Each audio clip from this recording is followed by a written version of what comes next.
Sanggup kah? Allah salah apa dah ni? Benda ni benda semua akan berlaku.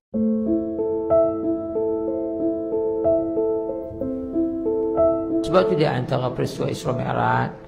Nabi tanya Jibril, wahai Jibril, nak tanya lah sikit. Heran sungguh no, awaknya. Ni kawan tu jalan dia tu ada dua. Nah, jalan belah kanan bersih, elok, ada landscape apa semua.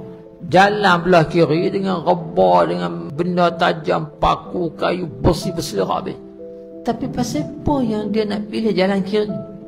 Dia pergi berjalan, tercakok lah rebah di perut, terburai perut, menangis, teriak, tunduk, terikam mata dengan duri, teriak pula. Akhirnya bagi elok balik, jalan pula. Jalan lah, dah hang kena dah jalan ni, ambil lah jalan selamat. Tak juga, pergi cari jalan tu lagi, jadi balik. Ulang balik, jadi balik, ulang balik, jadi balik. Nabi kata, tak sudah, biar aku tanya. Jibril kata, Muhammad, itulah umat kamu. Awaknya, dia ni masa hidup di dunia dulu, dia menyusahkan perjalanan agama.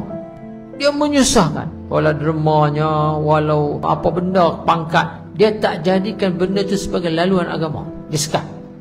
Dia ada pangkat, patutnya dengan pangkat dia ni, Allah, ikutlah pelajar nak minta bantuan ke, orang nak buat kerja-kerja agama ke, dia pangkat. Dia ada duit banyak, patutnya dengan duit dia ni dia belanja. Tapi tak.